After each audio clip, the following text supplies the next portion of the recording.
long, warm bank holiday weekend to look forward to. Self-isolating and social distancing, of course, as we're being asked to. So that potentially means 4 days at home watching TV. The man with the answers as to what we should be looking out for is our movie reviewer. He's on the programme every Friday from the Radio Times Metro newspaper, Stratford-upon-Avon's, James Luxford. Morning, James. Good morning. Thanks for joining us on BBC CWR. I have to say, obviously, you've been doing these reviews for us now on BBC CWR for, what, a couple of years now, James, has it been? Getting on for? Yep, it's been a couple of years, yeah. I notice your services are being used now by other radio stations. So it's your fame, your knowledge, your abilities are now being asked of you further afield.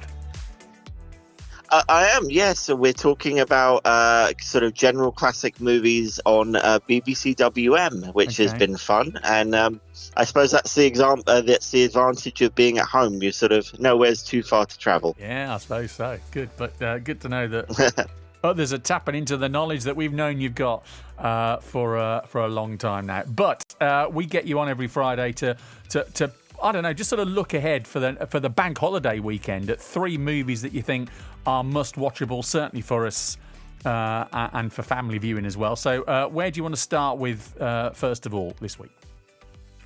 I want to start with Jumanji, The Next Level. It's the sequel to the hit film that sees the stars return and head back into the enchanted game of Jumanji. Okay, so we climb that mountain and then we sneak in somehow. Yeah, and then we steal the jewel before the brothers Kebab get there. And then show it to the sun? Sounds like a plan. What? I'm sorry. I think I missed the plan part of the plan. That last level almost killed us all. I can barely walk. Your grandpa beats the hell out of the wrong guy, or we get attacked by a polar bear or something? What am I supposed to do? I'm not gonna beat up the wrong guy. You are gonna beat up the wrong guy. You're not a good bravestone. Okay, you might the original. I think a lot of people remember the original with Robin Williams. This is kind of the new evolution of it, isn't it? With The Rock. Who else is in this, James? Karen Gillan from Doctor Who, Kevin Hart, Jack Black, who you just heard there, sort of being a bit reluctant to go back in. And this is the sequel to sort of the reboot from a couple of years ago, which was a smash hit. And it's really good fun. It adds Danny DeVito as the grandfather of one of the children who initially go into the film. And it's a sequel that knows what worked the first time and makes it a little bit bigger. The actions are bigger, the jokes are bigger, the comedy is a bit broader. I think it's good fun. I think it's a good fun action adventure that's suitable for everyone in the family. Jumanji, The Next Level, on demand, available to you from Monday on the bank holiday weekend. Something that's available, though, right now, Sky, Now TV. You've gone for the latest Pokemon. Yes, last year's family hit where a young man teams up with a talking Pokemon to find his lost father.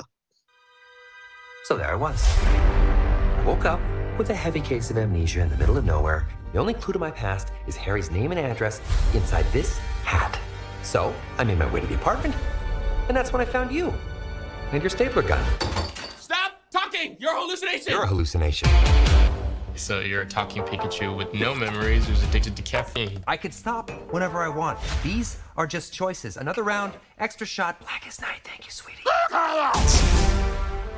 Pokemon Detective Pikachu. It's on Sky Cinema and Now TV from today. Is it any good, James?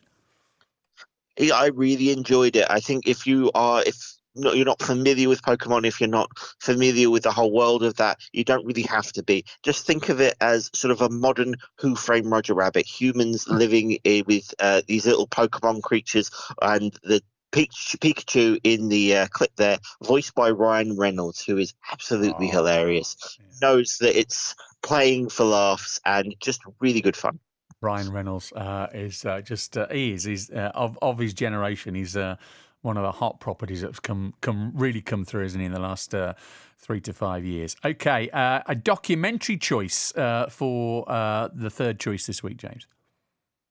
Yes, on All 4 now, it's Diego Maradona, the makers of Amy and Senna. Look at the football icon Diego Maradona at the peak of his career in Napoli. Maradona just walked away from Hoddle then. Valdano, out and Maradona! They're appealing for offside. The ball came back off the foot of Steve Hodge, and Maradona gives Argentina the lead. The England players protesting to the referee.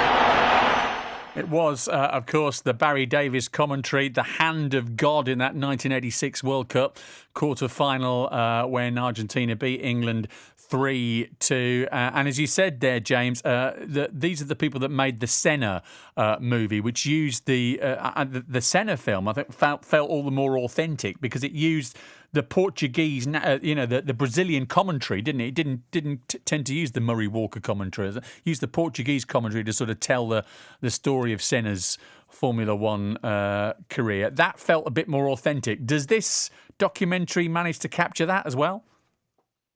Absolutely. I think it is a really interesting look at the man.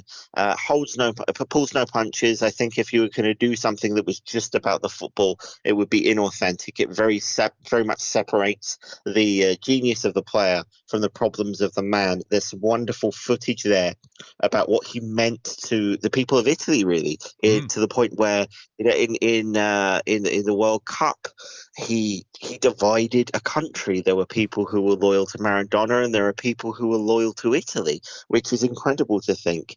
And just looking at his personal life, looking at so I suppose the kind of madness that fueled the genius, and like we said, with Senna, with Amy, it creates a 3D portrait using people in their authentic languages and people who are around him. And I think one of my favourite moments was the man who trained him as a younger player saying, I'd walk to the ends of the earth for Diego. I wouldn't walk one step for Maradona. That's interesting. Boca Juniors, of course, who he played for in Argentina.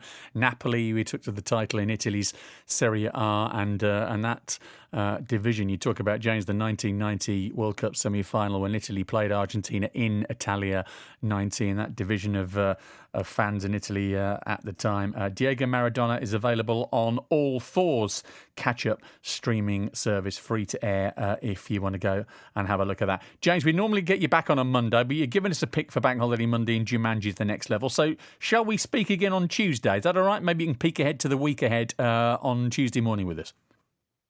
That's fantastic. Brilliant. Have a lovely Easter, mate. Thanks for coming on and doing that for us, and speak on Tuesday. Thank you.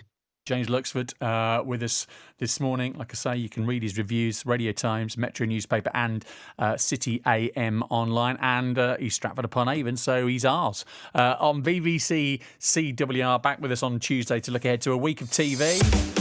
BBC CWR. Make a difference.